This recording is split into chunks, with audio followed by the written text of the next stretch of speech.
I've always been fascinated by places with dark histories, places that people warn you to avoid. That's why I traveled to Cluj-Napoca, just to stand at the edge of the Hoia Baciu Forest, the so-called Bermuda Triangle of Romania. Locals warned me again and again, "Don't go in after dark." They said people vanished here. Faces appeared in photos where there should be none. And sometimes the forest played tricks. It shifted and changed, so the way out is never the way you came in. I shrugged off the stories as superstition. One afternoon, I set out toward the forest, determined to prove them wrong.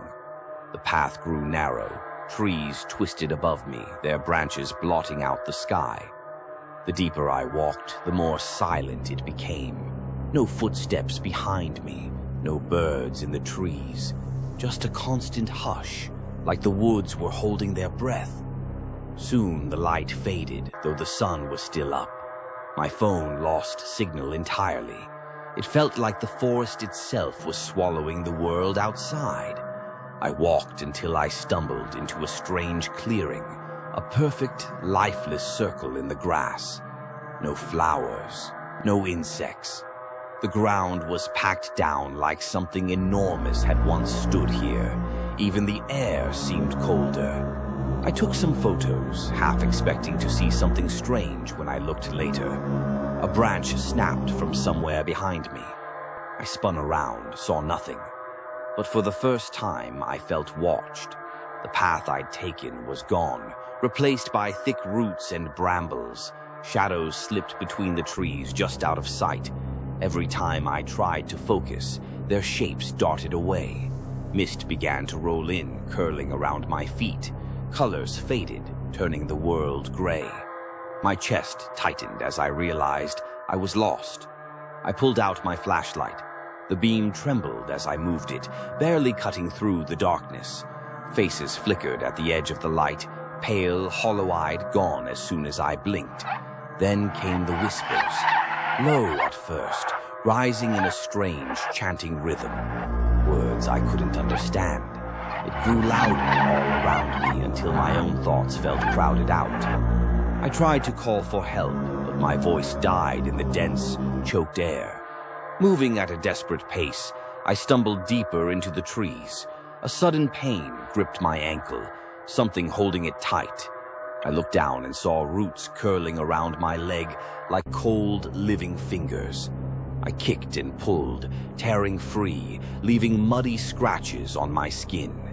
In that moment, I saw them. Figures, tall, gaunt, with long arms and blurred faces, standing between the trees. They didn't move, but their pale eyes followed me wherever I went. I ran through the fog, tripping over stones, feeling branches scratch across my arms and face. Every sound was muffled. It felt like I was underwater or trapped in a dream I couldn't wake from. Suddenly, there was a tree ahead, marked with strange carved symbols, circles and spirals, warnings, or maybe protection. A cold breeze swept past me and the chanting stopped. The world went deathly quiet. Ahead, a gap in the trees began to glow with pale bluish light. I staggered forward, desperate and shaking. Just as I thought I couldn't go any farther, I broke through and collapsed onto cold, wet grass outside the forest. Dawn was breaking. I looked down. My hands were covered in dirt, crisscrossed with fresh cuts. I reached for my phone. The camera roll was full of strange, blurry pictures. Faces in the mist, glowing lights above that lifeless circle in the woods, symbols I didn't remember seeing. Since that night, things have not felt right. Sometimes back home, I wake up to whispers just under my window. Sometimes shadows move in the corners of my room where no light ever seems to reach. Sometimes in my dreams, I see the twisted trees and the pale, watching eyes. I left Hoia Baciu behind, but it didn't leave me. If you ever find yourself in those woods after dark, listen carefully. Some shadows follow you home.